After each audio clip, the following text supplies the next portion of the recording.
गुजरात के स्थानीय निकाय चुनाव में इस बार पहली बार असदुद्दीन ओवैसी की पार्टी एआईएमआईएम ने गुजरात में दस्तक दी थी और यहीं पर पहली बार में 24 नगर सेवकों के समर्थन के साथ गोधरा में बीजेपी पहले थी। बीजेपी को हटाकर एआईएमआईएम सत्ता में आ गई है। सबसे पहले आपको गोधरा में जो अरिथमेटिक है वो समझाते हैं। कुल 44 नगर सेवक गोधरा नगर पालिका में हैं और 44 में से 23 का समर्थन चाहिए अगर आपको सत्ता में रहना है। सिर्फ 7 एआईएमआईएम के नगर सेवक चुनकर आए। हालांकि उन्होंने चुनावी मैदान में उतारे ही कम थे, 8 उन्होंने उतारे थे। इस बार 8 जगहों पर वो चुनावी मैदान में थे नगर पालिका में, लेकिन उनमें से 7 जीत गए। अब चाहिए आपको 23 कम से कम, तो 17 और नगर सेवकों ने उन्हें समर्थन दिया है। कुल उनका आंकड़ा पहुंच गया है 24 तक। लेकिन सबसे दिलचस्प बात इस पूरी कहानी में यह है कि जो 17 नगर सेवकों ने समर्थन दिया है उनमें से 5 हिंदू भी हैं। ये इसलिए दिलचस्प बात है क्योंकि देखिए, असदुद्दीन ओवैसी हैदराबाद के सांसद हैं और वो अपनी मुस्लिम पॉलिटिक्स के लिए जाने जाते हैं। कहा जाता है कि वो बीजेपी की बी टीम है, उनकी वजह से ध्रुवीकरण होता है, दोनों को ही बीजेपी और एआईएमआईएम को फायदा होता है।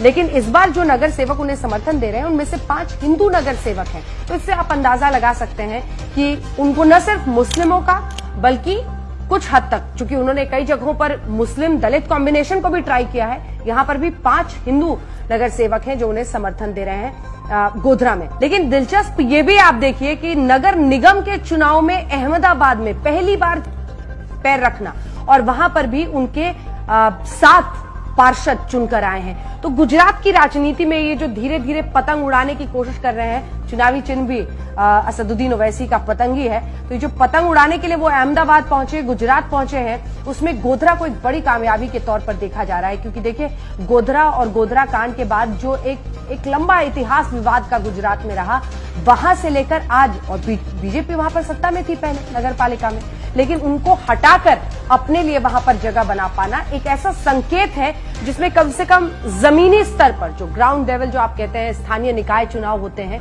उस स्तर पर तो कम से कम असदुद्दीन ओवैसी ने अपना पैर अटका दिया है। लेकिन कांग्रेस जिस तरह से वो अपनी स्ट्रैटेजी बना सकती है, क्या उसमें वो कहीं चूक जा रही है, उनके लिए भी आना है, वहीं बीजेपी के लिए भी।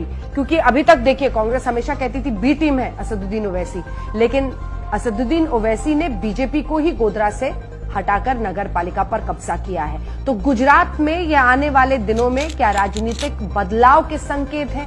क्या वाकई एआईएमआईएम वहां पर जाकर अपने पैर पसार पाएगी? अभी कहना जल्दबाजी होगी, लेकिन एक दस्तक तो जरूर है।